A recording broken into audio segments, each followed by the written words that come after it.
Hey all welcome to impulse. So നമ്മൾ നോക്കാൻ പോകുന്നത് UPSC ഡ്രഗ് ഇൻസ്പെക്ടർ എക്സാമിനേഷൻ 2025 പറ്റിയിട്ടാണ്. അപ്പോൾ എല്ലാ ആൾക്കാരും ഫാർമസി റിലേറ്റ് ഒരുപാട് ഹിന്ദി ചാനലുകളിലും ഒക്കെ നിങ്ങൾ കണ്ടിട്ടുണ്ടായിരിക്കും ഡ്രഗ് ഇൻസ്പെക്ടറിന്റെ എക്സാം നോട്ടിഫിക്കേഷൻ വരുന്നു, അല്ലെങ്കിൽ പോസ്റ്റേഴ്സ് കണ്ടിട്ടുണ്ടായിരിക്കും ഡ്രഗ് ഇൻസ്പെക്ടർ നോട്ടിഫിക്കേഷൻ വരുവാണ്, ഈ മാസം 24 വരും, നിങ്ങൾ അപ്ലൈ ചെയ്യൂ എന്നൊക്കെ പറഞ്ഞ് ഒരുപാട് നോട്ടിഫിക്കേഷൻസും കാര്യങ്ങളും നിങ്ങൾ കാണുന്നുണ്ടായിരിക്കും. എന്നാൽ തന്നെയും എല്ലാവരുടെ മനസ്സിൽ ഓടിപ്പോകുന്നൊരു കാര്യം എന്ന് വെച്ചാൽ ഡ്രഗ് ഇൻസ്പെക്ടർ എന്ന് പറയുമ്പം PSC നടത്തുന്ന എക്സാം മാത്രമല്ലേ ഉള്ളൂ, അല്ലെങ്കിൽ ഇങ്ങനെ ഒരു UPSC നടത്തുന്ന എക്സാം ഉണ്ടോ, അത് UPSC വേറെ ആണോ, അല്ലെങ്കിൽ ഈ ഡ്രഗ് ഇൻസ്പെക്ടർ വേറെ ആണോ, സെൻട്രൽ ഗവൺമെന്റ് ആണോ നടത്തുന്നത്, അങ്ങനെ ഒരുപാട് കൺഫ്യൂഷൻ ഉള്ള ആൾക്കാരുണ്ടായിരിക്കും ഈ ഒരു പേര് കേൾക്കുമ്പോഴും, അല്ലെങ്കിൽ UPSC ഡ്രഗ് ഇൻസ്പെക്ടർ എക്സാമിനേഷൻ എന്ന് പറയുമ്പോൾ തന്നെ. അപ്പോൾ അതുമായി ബന്ധപ്പെട്ട കാര്യങ്ങൾ സംസാരിക്കുന്ന ഒരു വീഡിയോ ആണ് നമ്മൾ ഇന്ന് ചെയ്യാൻ പോകുന്നത്. സോ പേര് പറയുന്ന പോലെ തന്നെ ഡ്രഗ് ഇൻസ്പെക്ടർ എന്ന് തന്നെയാണ് നമ്മുടെ എക്സാമിന്റെ കണ്ടക്ട് ചെയ്യുമ്പോൾ, അല്ലെങ്കിൽ ഒരു പൊസിഷൻ ടൈറ്റിലിന്റെ പേരെന്ന് പറഞ്ഞാൽ കണ്ടക്ട് ചെയ്യുന്നത് union public service commission UPSC ആണ്. ഈ ഒരു വീഡിയോ തുടങ്ങും മുന്നേ പറയട്ടെ, UPSC എന്ന് പറയുന്നത് IAS എക്സാം മാത്രം നടത്തുന്ന ഒരു ബോഡിയല്ല, ഒരുപാട് എക്സാംസ് ഈവൻ തോ മെഡിക്കൽ ഓഫീസേഴ്സിനെ പോലും റിക്രൂട്ട് ചെയ്യുന്ന ഒരു ബോഡിയാണ് എന്നുള്ളതാണ്. സോ ഡിപ്പാർട്ട്മെന്റ് പറയുവാണെങ്കിൽ CDSCO ആണ്, central drug standard control organisation, അല്ലെങ്കിൽ നമുക്ക് അതാത് സ്റ്റേറ്റ് റെഗുലേറ്ററി അതോറിറ്റീസ് ആണ്, under ministry of health and family welfare ആണ്. കറന്റ് ഇപ്പോൾ CDS ഒന്ന് മാത്രം നിങ്ങൾ മനസ്സിലാക്കിയിരുന്നാൽ മതി കേട്ടോ. ഇനി വേറൊരു കാര്യം, എല്ലാ ആൾക്കാരും പറഞ്ഞു കേൾക്കാറുണ്ട്, ഡ്രഗ് ഇൻസ്പെക്ടർ എന്ന് പറയുമ്പോൾ നമ്മുടെ കേരള ഓരോ 5 വർഷം കൂടുമ്പോൾ നടത്തുന്നില്ലേ, 3 വർഷം കൂടുമ്പോൾ നടത്തുന്നതല്ലേ ഉള്ളൂ, ഇങ്ങനെ ഒരു എക്സാം ഉണ്ട്, ഞാൻ ആദ്യമായിട്ടാണ് കേൾക്കുന്നത് എന്നൊക്കെ പറയുന്ന ആൾക്കാരുണ്ട്. വളരെ ശരിയാണ്, വളരെ റെയർ ആയിട്ട് ആൾക്കാർ കേൾക്കുന്ന ഇൻഫർമേഷൻ, അല്ലെങ്കിൽ വളരെ റെയർ ആയിട്ട് ഇത് പഠിക്കണം എന്ന ആഗ്രഹത്തോടെ മുമ്പോട്ട് വരുന്ന ആൾക്കാരുടെ എണ്ണം കുറവാണ്. ഇപ്പൊ കഴിഞ്ഞ വർഷം ആയിക്കോട്ടെ, അതിന് മുന്നിലുള്ള വർഷങ്ങളായിക്കോട്ടെ നോക്കുവാണെങ്കിൽ 2000 അല്ലെങ്കിൽ 2000 താഴെ മാത്രമാണ് ആൾക്കാരുകൾ ഇതിന് വേണ്ടിയിട്ട് രജിസ്റ്റർ ചെയ്യുന്നു എന്നുള്ളതാണ്. അതുകൊണ്ട് തന്നെ നിങ്ങൾക്കൊക്കെ കിട്ടാൻ, അല്ലെങ്കിൽ അത്യാവശ്യം ഫാർമസി ബാക്ക്ഗ്രൗണ്ട് നോളജ് ഉള്ള ആൾക്കാരാണെങ്കിൽ കിട്ടാൻ ഭയങ്കര എളുപ്പമാണ്. സിലബസ് ഒക്കെ അത്രയ്ക്കും എളുപ്പമാണ്. അല്ലാതെ നമ്മൾ ഈ ഒരു ഡ്രഗ് ഇൻസ്പെക്ടറിന്റെ നമ്മുടെ സ്റ്റേറ്റിന്റെ പഠിക്കുന്നത് പോലെ ഒന്നുമല്ല കേട്ടോ, ഭയങ്കര എളുപ്പമാണ്. കുറച്ചൊരു സമയം ഉണ്ടെന്നുണ്ടെങ്കിൽ പിന്നെ അതിന് തന്നെ പേപ്പർ 1, 2 ഡിഫറൻസിയേറ്റ് ചെയ്യുന്നുണ്ട്, അത് നമുക്ക് മുമ്പോട്ട് പോകുമ്പോൾ നമുക്ക് പറയാം. സോ എലിജിബിലിറ്റി ക്രൈറ്റീരിയ ഉറപ്പായിട്ടും DPharmകാർക്കൊന്നും പറ്റുണ്ടാവില്ല, ഡിഗ്രി മുതലാണ് സ്റ്റാർട്ട് ചെയ്യുന്നത് കേട്ടോ. സോ BPharm കഴിഞ്ഞ ആൾക്കാർ, ഫാർമസ്യൂട്ടിക്കൽ സയൻസ് അല്ലെങ്കിൽ medicine with specialisation in clinical pharmacology അല്ലെങ്കിൽ മൈക്രോബയോളജി അങ്ങനെ സ്പെസിഫൈ ചെയ്യുന്നുണ്ട്. മെഡിസിൻ മീൻസ് നിങ്ങൾക്ക് അറിയാലോ, ഓൾറെഡി MBBSകാർക്കും പറ്റും എന്നുള്ളൊരു ക്രൈറ്റീരിയയും കൂടെ ഉണ്ട്. ക്ലിനിക്കൽ ഫാർമക്കോളജിയോ അല്ലെങ്കിൽ മൈക്രോബയോളജിയോ അല്ലെങ്കിൽ MBBS എന്ന് തന്നെ പറയുന്നുമുണ്ട്. സോ അതിന്റെ വ്യക്തത നമുക്ക് അറിയില്ല. നമുക്ക് നിലവിലത്തെ കാര്യത്തിൽ പറയുവാണെങ്കിൽ നമുക്ക് എന്താണ്, ഫാർമസ്യൂട്ടിക്കൽ സയൻസും ഫാർമസി, അതായത് നമ്മുടെ BPharmകാർക്കോ ഈവൻ BPharm കഴിഞ്ഞ് ഈവൻ FARMD എടുത്ത ആൾക്കാരുണ്ട്, പോസ്റ്റ് ബാക്ക്ലോട്ട് എടുത്ത ആൾക്കാരുണ്ട്, അല്ലെങ്കിൽ FARMD തന്നെ പഠിച്ച ആൾക്കാരുണ്ട്, അവരൊക്കെ എലിജിബിൾ ആണ് എന്നുള്ളതാണ്. 18 വയസ്സ് മുതൽ 30 വയസ്സ് വരെയാണ്. ഇതിന്റെ റിലാക്സേഷനൊക്കെ ഗവൺമെന്റ് നോംസ് അനുസരിച്ചിട്ടാണ്. 5 years പറയുന്ന ആൾക്കാരുണ്ട്. ഓക്കെ, ഡിപ്പെൻസ് ആണ്, അത് നിങ്ങളുടെ അതാത് ഏതാണോ ക്രൈറ്റീരിയ നോക്കിക്കോളാം. 30 ആണ്. പ്ലസ് OBC ആണെങ്കിൽ ഐ തിങ്ക് ഒരു 2 years, SC ST ആണെങ്കിൽ 5 years ആണെന്നാണ് എൻ്റെ വിശ്വാസം. അത് നമുക്ക് ഓരോ നോട്ടിഫിക്കേഷനിലും ഉണ്ടാകുന്ന മാറ്റങ്ങളാണ് കേട്ടോ. ഇനി നമുക്ക് ഇത്രയും നാളും ഉണ്ടായിരുന്ന പൊസിഷനിൽ 18 മാസം പ്രാക്ടിക്കൽ എക്സ്പീരിയൻസ് മാനുഫാക്ചറിങ്ങിലോ അല്ലെങ്കിൽ ഡ്രഗ് ടെസ്റ്റിങ്ങിലോ വേണമെന്നുണ്ടായിരുന്നു. എന്നാൽ ഇപ്പോൾ അങ്ങനെയല്ല. പുതിയ അപ്ഡേറ്റിൽ, പുതിയ ഡ്രാഫ്റ്റിന്റെ അപ്ഡേറ്റ് പ്രകാരം നമ്മൾ അറിഞ്ഞിട്ടുള്ളത് ഫ്രഷേഴ്സിനും പറ്റും, അതായത് BPharm കഴിഞ്ഞിറങ്ങിയ ഫ്രഷേഴ്സിനും പറ്റും എന്നുള്ളതാണ്. 2 years ഓഫ് പ്രൊബേഷൻ ഉണ്ടായി, മീൻസ് 2 years കഴിഞ്ഞിട്ടായിരിക്കും പ്രൊബേഷൻ ഉണ്ടായിരിക്കുക എന്നുള്ളൊരു കാര്യം കൂടെ നമ്മൾ അറിഞ്ഞിട്ടുണ്ട് കേട്ടോ. ഇനി റോൾസ് ആൻഡ് റെസ്പോൺസിബിലിറ്റി നമുക്ക് എല്ലാവർക്കും അറിയാം. BPharm കഴിഞ്ഞ ആൾക്കാരും FARMD കഴിഞ്ഞ ആൾക്കാരും ജൂറിസിലും പഠിക്കാറുണ്ട് എന്താണ് ഡ്രഗ് ഇൻസ്പെക്ടറിന്റെ റോൾസ് ആൻഡ് റെസ്പോൺസിബിലിറ്റി എന്നുള്ളത്. സോ ഇവിടെ നമ്മൾ DNC ആക്ട് പ്രകാരം quality, safety, efficacy, even drug ടെസ്റ്റിങ്ങിന് വേണ്ടി അയക്കുക, റെഗുലേഷൻസ് ഒക്കെ എല്ലാം, മെഡിസിൻസിന്റെ ഹോൾസെയിൽ സെറ്റപ്പുകളും ഈവൻ മാനുഫാക്ചറിങ്ങിൽ പോലും പോവേണ്ടത് നിങ്ങളുടെ അത്യാവശ്യമാണ്. ഇപ്പോൾ നമുക്ക് സ്റ്റേറ്റിൽ ഒക്കെ ഒരു ഡ്രഗ് ഇൻസ്പെക്ടറായിട്ട് വർക്ക് ചെയ്യുന്ന സമയത്ത് ഒരുപാട് ലിമിറ്റേഷൻസ് ഉണ്ട്. എന്നാൽ ഈവൻ നമുക്കൊരു സെൻട്രൽ ലെവലിലൊക്കെ, ഇപ്പം നമ്മളിപ്പോൾ കേരള സ്റ്റേറ്റിനൊക്കെ പറയുന്നതിനേക്കാൾ മോർ ഓവർ അല്ലെങ്കിൽ മച്ച് ബെറ്റർ ഒരു എക്സ്പോഷർ കിട്ടാൻ ഈ ഒരു സെൻട്രൽ ലെവലിന് ഉപകാരപ്പെടും എന്നുള്ളതാണ്. സോ സാലറി 47 മുതൽ 1,51,000 വരെ പറയുന്നുണ്ട്. അലവൻസ്, ഡി, HRIT എല്ലാം ഉണ്ട്. UPSC ആവുമ്പോഴത്തേക്കും എന്തൊക്കെയാണോ കിട്ടുന്നത്, നോർമലി UPSC ആസ്പിറൻസിനൊക്കെ എന്തോ കിട്ടുന്നു അതെല്ലാം നമുക്കും കിട്ടും, ഒരു കുറവും ഉണ്ടാവില്ല. ഒരു കാര്യം ആലോചിക്കുക, 47 എന്ന് പറയുന്നുണ്ടെങ്കിലും നിങ്ങളുടെ കയ്യിൽ കയറുമ്പോൾ തന്നെ മിനിമം ഒരു 70 എങ്കിലും കിട്ടും എന്നുള്ളതാണ്. അപ്പോൾ തന്നെ ഒരു കാര്യം നിങ്ങൾ ഉറപ്പിച്ചോളൂ, ഇത് അത്രയ്ക്കും അടിപൊളിയായിട്ടുള്ള ജോലിയാണ്. ബിക്കോസ് നിങ്ങൾ once you entered in this job, നിങ്ങളുടെ ഒരു ലൈഫേ മാറും. You will be switching to entirely different thing. അത് ഈവൻ റെസ്പെക്റ്റ് ആയിക്കോട്ടെ, പവർ ആയിക്കോട്ടെ, മണി ആയിക്കോട്ടെ, എന്തും ആയിക്കോട്ടെ. സോ നിങ്ങൾ ഇനിയിപ്പോൾ എത്രയൊക്കെ കഷ്ടപ്പെട്ടിട്ടാണ് ഈ ഒരു പൊസിഷനിലേക്ക് വരുന്നെങ്കിലും അതിൻ്റെതായ ഒരു പവർ നിങ്ങൾക്ക് ഉണ്ടായിരിക്കും. സോ ഞാൻ പറഞ്ഞതുപോലെ 70 to 90 ഡിപ്പെൻഡിങ് ഓൺ ലൊക്കേഷനിൽ നമുക്ക് അപ്രോക്സിമേറ്റ് ഗ്രോസ് മന്ത് സാലറി നമുക്ക് കയ്യിൽ കിട്ടും കേട്ടോ, ബേസിക്സ് ഇത്രയൊക്കെ ആണെന്നുണ്ടെങ്കിൽ. സോ സെലക്ഷൻ പ്രോസസ്സ് പറയുന്നത് റിട്ടേൺ എക്സാമും ഇൻ്റർവ്യൂ ഉണ്ട് എന്നുള്ളതാണ്.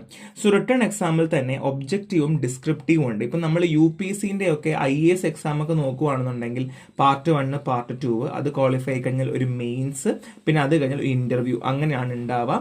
സോ ഇവിടെ നമുക്ക് വരുന്ന ഒബ്ജക്റ്റീവ് ഡിസ്ക്രിപ്റ്റീവ് എന്ന് പറയുന്നുണ്ടെങ്കിലും നമ്മൾ ടു കൺഫേം എന്നുള്ളതാണ്. നോട്ടിഫിക്കേഷൻ വരുമ്പോൾ കുറച്ചും കൂടെ കൺഫേം ചെയ്യണം.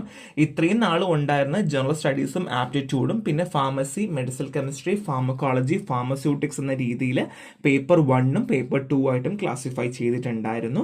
പിന്നെ ഇന്റർവ്യൂ അല്ലെങ്കിൽ പേഴ്സണൽ ടെസ്റ്റ്, അത് ഒരു കൈൻഡ് ഓഫ് മെയിൻസ് ആയിട്ട് കൺസിഡർ ചെയ്യുന്നു എന്നും പോലും പറയാൻ ഒക്കത്തില്ല. ബട്ട് മെയിൻസ് എന്ന് പറയുമ്പോഴത്തേക്ക് നമ്മുടെ ഫാർമസിയും അങ്ങനെ പ്രൈമറി ആണെങ്കിൽ, പ്രിലിംസ് ആണെങ്കിൽ, ജനറൽ സ്റ്റഡീസിന് വേണമെങ്കിൽ നിങ്ങൾക്ക് പറയാം. പക്ഷേ നമുക്ക് ഒറ്റ ദിവസം തന്നെ ഒരു ദിവസം കൊണ്ട് തന്നെ ഈ ജനറലും ഫാർമസി നമ്മൾ കവർ ചെയ്യണം.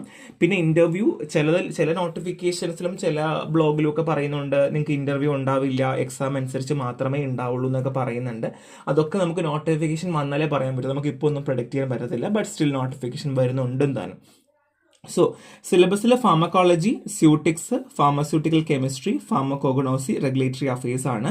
ഇതിനകത്ത് നിങ്ങൾ ആ ഒരു ബ്രീഫായിട്ട് നിങ്ങൾ സിലബസിനകത്ത് പോവുകയാണെങ്കിൽ വളരെ കുറവാണ്. നമ്മുടെ കേരള സ്റ്റേറ്റ് ഫാർമസി കൗൺസിലിൻ്റെ അണ്ടറിൽ PSCൻ്റെ ഒക്കെ നമ്മുടെ ഡ്രഗ് ഇൻസ്പെക്ടറിൻ്റെ എക്സാമിൻ്റെ സിലബസ് കണ്ടതാണ്. 57 പേജും 27 പേജും ഒക്കെ നിങ്ങൾ കണ്ടതാണ്. അനലിസ്റ്റിൻ്റെ ഒക്കെ പേജുകൾ നിങ്ങൾ കണ്ടതാണ്. അപ്പോൾ കാണുമ്പോഴും നമ്മുടെ കണ്ണ് തള്ളുമെങ്കിലും ഇവിടെ അങ്ങനത്തെ ഒരു പരിപാടി ഇല്ല. അവർ സ്പെസിഫിക് ആണ്, ഇത്ര കാര്യങ്ങൾ ചോദിക്കും, ഇത്ര അധികം ബേർഡനൊന്നും എടുപ്പിക്കുന്നില്ല. എന്തുകൊണ്ടാ എന്ന് വെച്ചാൽ ഞാൻ അടുത്ത കാര്യത്തിലേക്ക് പറയാം.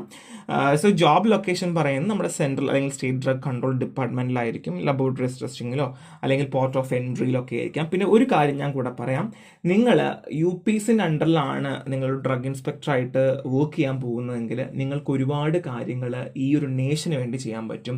അതിനേക്കാൾ മോറോവർ നിങ്ങളുടെ പൊസിഷൻസ് പെട്ടെന്ന് പ്രൊമോഷൻസിലേക്ക് പോവുകയും റിട്ടയർഡ് ഒക്കെ ആയി കഴിഞ്ഞ് ഇറങ്ങുമ്പോഴത്തേക്കും നിങ്ങൾ വലിയൊരു പൊസിഷനിലേക്ക് എത്തിയിട്ടുണ്ടായിരിക്കും. അതിന് റീസൺ എന്താന്ന് പറഞ്ഞാൽ നിങ്ങൾ മിക്കവാറും 30 വയസ്സുള്ളവരും കയറുണ്ടാവുക, ഒരു 65 ഒക്കെ ആകുമ്പോഴത്തേക്കും നിങ്ങൾ വലിയൊരു പൊസിഷനിൽ ഇരിക്കുകയോ അല്ലെങ്കിൽ ഏതെങ്കിലും ഒരു വലിയൊരു നമ്മുടെ നേഷന് തന്നെ അഭിമാനകരമാവുന്ന ഒരു പൊസിഷനിലേക്ക് നിങ്ങൾക്ക് അത്രയും കഴിവൊക്കെ ഉണ്ടെങ്കിൽ നിങ്ങൾ എത്തും എന്നുള്ളത് തന്നെയാണ് കേട്ടോ. അത്രയും അടിപൊളി ജോലി തന്നെയാണ്. ഇനി ഞാൻ പറയാൻ പോകുന്നത് കഴിഞ്ഞ വർഷം 2024 എങ്ങനെയായിരുന്നു എക്സാം പാറ്റേൺ, എന്തൊക്കെയായിരുന്നു എന്നാണ് ഞാൻ പറയാൻ പോകുന്നത്. നമുക്ക് വേക്കൻസി ഉണ്ടായിരുന്ന 25 വേക്കൻസിയാണ് കഴിഞ്ഞ പ്രാവശ്യം ഉണ്ടായിരുന്നത്. ഇപ്രാവശ്യം 45 വേക്കൻസി വരെ പറയുന്നുണ്ട്. സോ ജനറലിൽ 9, EWSൽ 2, OBCയിൽ 10, SCയിൽ 3, STയിൽ 1 എന്ന രീതിയിലായിരുന്നു. സോ ടോട്ടൽ നമ്പർ ഓഫ് ആൾക്കാർ അപ്പിയർ ചെയ്തത് 2157 പേരാണ്. അതായത് ഒന്ന് ആലോചിക്കണം, നമ്മുടെ ഇന്ത്യയിൽ തന്നെ ഇത്രയും കോടിക്കണക്കിന് ആൾക്കാരുണ്ടായിട്ടും 2157 പേര്. ചിലപ്പം BPharm കഴിഞ്ഞ 4-5 വർഷം കഴിഞ്ഞ ആൾക്കാർ പോലും ഇപ്പോഴാദ്യമായിട്ടായിരിക്കും ഇങ്ങനൊരു എക്സാം ഉണ്ടെന്ന് പോലും കേൾക്കുന്നതും അറിയുന്നത് പോലും. അത് തന്നെയാണ് ഇതിൻ്റെ ഏറ്റവും വലിയ റീസൺ. സോ ഇനി എക്സാമിന് അപ്പിയർ ചെയ്ത കാൻഡിഡേറ്റ്സിൽ 1379, 52, 490, 155, 81 എന്ന രീതികളിൽ ഈ മേലെ പറഞ്ഞ കാറ്റഗറികളെ ക്ലാസിഫൈ ചെയ്തിട്ടുണ്ടെന്നുള്ളതാണ്. ഇനി നമുക്ക് നോക്കാം ഫൈനലി സെലക്ട് ആയ ആൾക്കാർ എങ്ങനെയാണ്. ജനറൽ ആണെങ്കിൽ 7, OBCയിൽ 10, 3, 1 എന്ന രീതിയിലാണ്. ഇവിടെ നിങ്ങൾ ശ്രദ്ധിച്ചാൽ മതി, നമുക്ക് ജനറലിൽ 9 ആളാണ് നമുക്ക് വേക്കൻസി ഉള്ളത്, എന്നിട്ട് അവർ 7 മാത്രമേ എടുത്തിട്ടുള്ളൂ. അപ്പം ഈ ഒരു കണക്ക്, ഈ 2000 എന്ന് പറയുന്ന ഈ ഒരു കണക്കിനെ നമ്മൾ ഡിവൈഡ് ചെയ്ത് നോക്കിയാലും എങ്ങനെയൊക്കെ വെച്ച് നമ്മൾ നോക്കിയാൽ ഒരു 100 പേരിൽ 1 or 2 പേരൊക്കെ കണക്കാക്കിയിട്ടാണ് ഇതിൻ്റെ അകത്ത് കയറുന്നത് തന്നെ. അപ്പം അത്രയും പിക്ക് ചെയ്താണ് അവർ എടുക്കുന്നു എന്നുള്ളതാണ്, അല്ലെങ്കിൽ ജോലിക്ക് വേണ്ടിയിട്ട് അത്രയും സെലക്ട് ചെയ്ത് പിക്ക് ചെയ്ത് ഫിൽട്ടർ ചെയ്തെടുക്കുന്നു എന്നുള്ളതാണ്. സോ റിക്രൂട്ട്മെന്റിൽ നമുക്ക് ടെസ്റ്റും അല്ലെങ്കിൽ ഓരോ ഇന്റർവ്യൂവിലും ഫൈനൽ സെലക്ഷനിൽ എത്ര മാർക്ക് നമുക്ക് നോക്കാം. സോ ഫസ്റ്റ് നമുക്ക് പറയുന്നത് റിക്രൂട്ട്മെന്റ് ടെസ്റ്റ് 300 മാർക്കിനായിരുന്നു എന്നുള്ളതാണ്. അപ്പം ഇവിടെ നമ്മുടെ പേപ്പർ 1ഉം പേപ്പർ 2ഉം ഉണ്ട്. 300 മാർക്കിൽ 200 മാർക്കിന് ഫാർമസിയും 100 മാർക്കിന് നമുക്ക് വരുന്നത് പേപ്പർ 2, അതായത് ജനറൽ ആയിട്ടുള്ള ഈ ഒരു ഞാൻ പറഞ്ഞതുപോലെ പറയാം, ആ ഒരു എന്തൊക്കെയാണ് സിലബസ് എന്നുള്ളത് ഞാൻ മുമ്പോട്ട് പോകുമ്പോൾ പറയുന്നുണ്ട്, നമുക്ക് അപ്പോഴേക്ക് നോക്കാം. ആൻഡ് ഫൈനൽ സെലക്ഷൻ വരെ 400 ആണ്, ഇന്റർവ്യൂവിന്റെ 100ഉം കൂടെ കൂട്ടുന്ന വരുന്നത്, അതിൻ്റെയും ഞാൻ കൊടുത്തിട്ടുണ്ട് കണ്ടോ. ഇവിടെ എന്ന് വെച്ചാൽ റിക്രൂട്ട്മെന്റ് ടെസ്റ്റിൽ 300 മാർക്കിൽ 109 ജനറൽ മേടിച്ചിട്ടുള്ളത്, OBC ആണെങ്കിൽ 60. അപ്പോൾ നിങ്ങൾ ആലോചിക്കണം, ഇത്രയും സിമ്പിൾ സിലബസ് ആർക്ക് വേണമെങ്കിലും ഒന്ന് പഠിച്ചാൽ ഒരു 200 മാർക്കിനൊക്കെ മേലെ നിങ്ങൾക്ക് സെക്യൂർ ചെയ്യാൻ പറ്റുമെങ്കിൽ, ഈ ഒരു മെയിൻ ടെസ്റ്റിൽ 200 മാർക്കിൽ സ്കോർ ചെയ്യാൻ പറ്റുവാണെങ്കിൽ ഉറപ്പാണ് നിങ്ങളുടെ പേര് ആ ലിസ്റ്റിൽ ഉണ്ടാകും എന്നുള്ളതാണ്. ഇനി ഇന്റർവ്യൂ നോക്കുവാണെങ്കിൽ 50, 45 കണ്ടോ, 100 മാർക്കിൽ ഇതാണ് മാക്സിമം എല്ലാവർക്കും കിട്ടിയ മാർക്ക്. ഫൈനൽ സെലക്ഷനിൽ നോക്കുവാണെങ്കിൽ പോലും 400ൽ 192.77 ആണ് ജനറലും, ആൻഡ് 135.87 അങ്ങനെയാണ് മാറിക്കൊണ്ടേയിരിക്കുന്നത്. അപ്പം അത്രയും എളുപ്പമാണ് ഈ ഒരു എക്സാം നമുക്ക് കവർ ചെയ്യാനും ക്രോസ് ചെയ്ത് കൊണ്ടുപോകാനും. അപ്പം നിങ്ങൾ വിചാരിക്കും, പറയാൻ ഭയങ്കര എളുപ്പമാണ്, പഠിക്കാൻ ഒരുപാടില്ലേ? അങ്ങനെയല്ല. കാരണം എന്താണെന്ന് വെച്ച് കഴിഞ്ഞാൽ ഞാൻ എപ്പോഴും എക്സാമിന് പോകുന്ന ആൾക്കാരെ 3 കാറ്റഗറൈസ് ചെയ്യാറുണ്ട്. ഫസ്റ്റ് കാറ്റഗറീസാണ് എക്സാമിന് വേണ്ടി സ്പെസിഫിക്കലി പഠിക്കുന്നവർ. ആ പഠിക്കുന്നവർ മാത്രമേ ഇപ്പം EWS ആയിക്കോട്ടെ, ST ആയിക്കോട്ടെ, SC ആയിക്കോട്ടെ, OBC ആയിക്കോട്ടെ, ആര് വേണമെങ്കിലും ആയിക്കോട്ടെ, നിങ്ങൾ ഏത് കാസ്റ്റാണ്, അല്ലെങ്കിൽ SC-കാർക്ക് ഇത്ര മാർക്ക് കുറഞ്ഞു അതുകൊണ്ട് അവർക്ക് കിട്ടി, OBC-കാർക്ക് ഇത്ര, അങ്ങനെയല്ല. നിങ്ങളിവിടെ മാർക്ക് നോക്കിയാൽ മതി. ഈ മാർക്ക് ഡിസ്ട്രിബ്യൂഷൻ നോക്കുവാണെങ്കിൽ എല്ലാ പേരും അത്യാവശ്യം ഒരേ സ്ട്രീം ലൈനിൽ അലൈൻഡ് ആണ്. നോക്കിയേ, ജനറൽ 192, അപ്പം OBC ആണെങ്കിൽ 137, 167, 172. SC-യും ST-യിലും വന്നപ്പോൾ 172, 167. അതായത് അത്യാവശ്യം എന്ത് ചെയ്യുന്നുണ്ട്, ഈ ഒരു ജനറലിന്റെ കാറ്റഗറി വരുന്നുണ്ട്. ഇനി അടുത്ത PH നോക്കുവാണെങ്കിലും എത്രയാണ്, 181.86. അതായത് നിങ്ങളിവിടെ നോക്കുന്ന അനുസരിച്ച് നോക്കുവാണെങ്കിൽ OBC ഒഴികെ ബാക്കിയെല്ലാം 180 മേലെ സ്കോർ ചെയ്ത ആൾക്കാരാണ്. അതായത് വേണം എന്ന് പറഞ്ഞ് പഠിച്ച ആൾക്കാരാണ്. അപ്പോൾ രണ്ടാമത്തെ കാറ്റഗറി വെറുതെ പോയിരുന്നു, ചുമ്മാ അപ്ലൈ ഒന്ന് പോയിരുന്നു. എൻ്റെ മൂന്നാമത്തെ കാറ്റഗറി എന്ന് പറയുന്നത് കുറച്ചൊക്കെ ഇൻഫർമേഷൻസ് അറിയാം, അത് വെച്ച് പോയി എഴുതുന്നു, കിട്ടിയാൽ കിട്ടി, പോയാൽ പോയി എന്ന രീതിയിലാണ്. അപ്പോൾ നിങ്ങൾക്ക് ഏത് കാറ്റഗറിയിലാകണം? വെറുതെ 25 രൂപ കൊടുത്ത്, ആപ്ലിക്കേഷൻ ഫീസ് 25 rupees ആയിരിക്കും, അല്ലെങ്കിൽ മേ ബി അപ് ടു 100 വരെ ആകാം. സോ നിങ്ങൾക്ക് വെറുതെ പോയി ചുമ്മാ എക്സാം എഴുതി ആരെങ്കിലും കാണിച്ച് എഴുതാനോ അല്ലെങ്കിൽ അങ്ങനെ വേണോ എന്ന് വിചാരിക്കാം. അതോ പഠിച്ച് വ്യക്തതയോടെ, അല്ലെങ്കിൽ എന്തൊക്കെയാണ് നിങ്ങൾക്ക് പഠിക്കേണ്ടത്, സ്പെസിഫിക് ആയിട്ട് വേണോ വേണ്ടയോ എന്ന് നിങ്ങൾക്ക് തീരുമാനിക്കാം എന്നുള്ളതാണ്. അപ്പോൾ ടോട്ടലി റിട്ടൺ എക്സാം 300ഉം ഇന്റർവ്യൂവിന് 100ഉമാണ് വരിക. ഇനി രണ്ടാമത്തെ കാറ്റഗറി, ഇത് നമ്മുടെ 2023 ലിസ്റ്റ് പ്രകാരമാണ്. ഇവിടെ നോക്കുവാണെങ്കിലും ടോട്ടൽ 1721 ആൾക്കാർ മാത്രമേ അപ്പിയർ ചെയ്തിട്ടുള്ളൂ. അതായത് വളരെ എണ്ണത്തിൽ കുറവ്, പിന്നെയും കുറവാണ്. അപ്പോൾ ഫൈനലി സെലക്ട് ചെയ്ത ആൾക്കാർ നോക്കിയാൽ 13, 6, 3, 1, 21 എന്ന രീതിയിലാണ്. അവിടെ കാറ്റഗറി നോക്കുവാണെങ്കിലും ഇവിടെ നോക്കിയേ, ഇവിടെ ഇപ്പോൾ നോക്കുവാണെങ്കിൽ എൻ്റർലി ഡിഫറൻ്റ് ആണ്. കണ്ടു, എല്ലാവരും 150 അടുപ്പിച്ചൊക്കെയാണ് എല്ലാവരും എന്ത് ചെയ്യുള്ളൂ, ഈ മാർക്ക് മേടിച്ചുള്ളത്. 400ൽ ഒന്ന് ആലോചിക്കണേ, 400ൽ ഇത്രയും മാർക്കൊക്കെ തന്നെയാണ് നമ്മുടെ IAS ഓഫീസേഴ്സും ഒക്കെ മേടിക്കുന്നത്. അവരൊക്കെ 200ഉം അപ്രോക്സിമേറ്റ് 220 ഒക്കെ തന്നെയാണ് മേടിക്കുന്നത്. അതിനപ്പുറം ഒന്നും അവരൊന്നും മേടിക്കുന്നൊന്നുമില്ല. അപ്പം അത്രയും ഒരു നമുക്ക് അത്യാവശ്യം പ്രിപ്പയർ ചെയ്തു. ഇതിപ്പോൾ 1 year ഒന്നും UPSC-ക്കാർ പഠിക്കുന്ന പോലൊന്നും പഠിക്കേണ്ട ആവശ്യമില്ല. നിങ്ങൾക്ക് ഓൾറെഡി നോളജ് ഉള്ളത് കൊണ്ടും നമുക്ക് പേപ്പർ 2 ഒന്ന് ഫോക്കസ് ചെയ്താൽ നമുക്ക് ജസ്റ്റ് കയറിങ് പോരാം എന്നുള്ളത് മാത്രമേ ഉള്ളൂ. ഹയസ്റ്റ് മാർക്ക് 173, OBC-യിൽ 183, 178, 148 കണ്ടോ. അപ്പോഴും നോക്കുവാണെങ്കിൽ OBC-ക്ക് മാർക്ക് കൂടുതലാണ്, ആൻഡ് SC-ക്കും കൂടുതലാണ്, ആൻഡ് ST ആണ് ജനറലിനേക്കാളും കുറവ് വരുന്നത്. അപ്പോഴും നമുക്ക് പറയാൻ പറ്റില്ല കാസ്റ്റ് കാരണം, അല്ലെങ്കിൽ കാസ്റ്റ് കുറവല്ലേ അതുകൊണ്ട് റിസർവേഷൻ ഉണ്ടല്ലോ എന്നൊന്നും പറയാൻ പറ്റില്ല. അവിടെയും പഠിക്കുന്ന ആൾക്കാർ ഉണ്ട് നിർത്താം. ഇനി നമ്മൾ പറയാൻ പോകുന്ന ഏതൊക്കെയാണ് നമ്മുടെ സിലബസുകളായിട്ട് വരുന്നത്. ഫോറൻസിക് ഫാർമസി ഉണ്ട്, ഒരു 5 പേജ് തീരാന്നുള്ള, അല്ലെങ്കിൽ ഒരു 5 6 7 പേജ് എടുത്താൽ തീരാന്നുള്ള നോട്ട് പ്രിപ്പയർ ചെയ്ത് നിങ്ങൾക്ക് എഴുതാൻ പറ്റുന്ന അത്രയേ അതിനകത്ത് പഠിക്കാനുള്ളൂ. ആൻഡ് മാനുഫാക്ചറിങ് ഫാർമസി നമ്മുടെ സ്യൂട്ടിക്സ് ആണ്, അനാലിസിസ്, മെഡിസിൻ കെമിസ്ട്രി, ഫാർമക്കോഗ്നോസിസ് ഒക്കെ സ്പെസിഫിക് ആയ ഒരു ഡ്രഗ്സ് മെൻഷൻ ചെയ്തിട്ടുണ്ട്. Pharmacology, toxicology, hospital clinical pharmacy, anatomy, physiology and health education. ഇവിടെ നിങ്ങൾക്ക് ഇപ്പോൾ നോക്കുവാണെങ്കിൽ നമ്മൾ ഈ ഇതിൻ്റെയൊക്കെ ഒരു എങ്ങനെ പഠിക്കണം, ഏത് രീതിയിൽ പഠിക്കണം എന്നൊക്കെ നോക്കുവാണ് എന്നുണ്ടെങ്കിൽ നമുക്ക് ആദ്യം തീർക്കാൻ പറ്റുന്ന ഫോറൻസിക് തീർക്കാം, അനാട്ടമി തീർക്കാം, ഹോസ്പിറ്റൽ തീർക്കാം, ആൻഡ് അനാലിസിസും തീർക്കാം, മാനുഫാക്ചറിങ് തീർക്കാം. ഇത് ഇത്രയും കാര്യങ്ങൾ നിങ്ങളുടെ ആദ്യത്തെ 1 മാസം കൊണ്ട് തീർക്കാൻ പറ്റും. ഓക്കെ, ഇനി മെഡിസിൻ കെമിസ്ട്രിയും ഫാർമക്കോഗ്നോസിയും ടോക്സിക്കോളജിയും ഫാർമക്കോളജിയും നിങ്ങൾ നെക്സ്റ്റ് മാസം കൊണ്ട് തീർക്കാനായിട്ട് പറ്റും. അങ്ങനെ വരുന്ന കൺസിക്യൂട്ടീവ് 2 മന്ത് കൊണ്ട് നിങ്ങൾക്ക് ഇത്രയും കാര്യങ്ങൾ തീർക്കാനായിട്ട് പറ്റും. ഇനി ഡീറ്റെയിൽഡ് ആയിട്ട് സിലബസിന് നമുക്ക് പേപ്പർ 2 പറയുവാണെങ്കിൽ അവിടെ general knowledge, Indian constitution, science, history, India neighbouring country, sports, knowledge of current event, general politics, budget and 5-year plan, geography, current affairs, economy, banking, finance, important finance and economic news, economy, scientific research, culture, countries and capital. ഇത്രയും കാര്യങ്ങൾ പഠിക്കണം.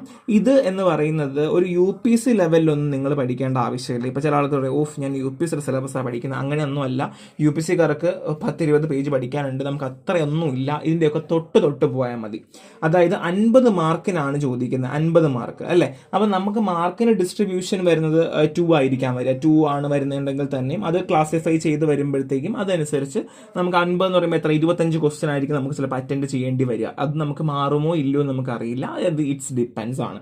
അപ്പോൾ അതുകൊണ്ട് തന്നെ നിങ്ങൾക്ക് അതും crack ചെയ്യുന്നതിൽ വലിയ പാടൊന്നുമില്ല. 25 ആകുമ്പോഴത്തേക്കും നിങ്ങൾക്കൊരു 8 9 ഒക്കെ ക്വസ്റ്റ്യൻസ് മിനിമം ചെയ്താൽ മതി. നിങ്ങൾ ആലോചിക്കണം, 190 120 അല്ലെങ്കിൽ 150 ഒക്കെയാണ് ആൾക്കാർ കഴിഞ്ഞ പ്രാവശ്യത്തെ 2 വർഷത്തെ കട്ട് ഓഫ് മേടിച്ചിട്ടുള്ളത്. അപ്പം അങ്ങനെയാണെന്നുണ്ടെങ്കിൽ ഓട്ടോമാറ്റിക്കലി നിങ്ങൾക്ക് എന്താ അത്രയും മാർക്ക് മാത്രം മേടിച്ചാൽ മതിയല്ലോ. അപ്പോൾ ഒരു മാക്സിമം നിങ്ങളൊരു 20 മാർക്ക് മേടിച്ചാൽ ഓക്കെയാണ്. നിങ്ങൾക്ക് ജനറൽ നോളജിന്റെ ഭാഗത്ത് പേപ്പർ 2 നിങ്ങൾ ക്വാളിഫൈഡ് ആവും. ഓക്കെ, ഇനി മറ്റിടത്ത് നോക്കുവാണെന്നുണ്ടെങ്കിൽ അവിടെ നിന്ന് ഒരു 160 അല്ലെങ്കിൽ ഒരു 200 മാർക്ക് നിങ്ങൾ സെക്യൂർ ചെയ്ത് ഇവിടെ നിന്ന് ഒരു 30-35 മാർക്കോ നിങ്ങൾ സെക്യൂർ ചെയ്യുമെങ്കിൽ നിങ്ങൾ ക്വാളിഫൈ ആയി.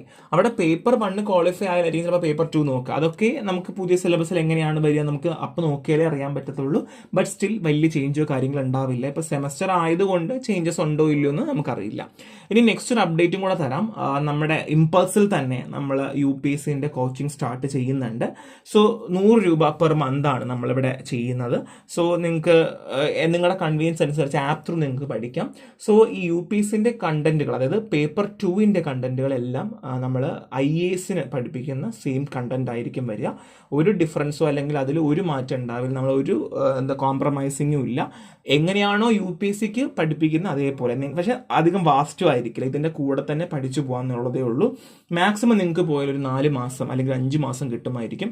ഈ 5 മാസം നിങ്ങൾ എടുക്കുന്ന എഫേർട്ട് എന്ന് പറയുന്നത്, ഒരു ദിവസം ഞാൻ 8 മണിക്കൂറും പഠിക്കണം എന്ന് പറയില്ല, ജസ്റ്റ് 2 hours നിങ്ങൾക്ക് സ്പെൻഡ് ചെയ്യാൻ പറ്റുമെങ്കിൽ ഉറപ്പാണ് 200 മാർക്ക് എന്ന് പറയുന്നത് ഞാൻ വാങ്ങിച്ചു തരാമെന്നുള്ള ഒരു ഗ്യാരണ്ടി ഉണ്ട്.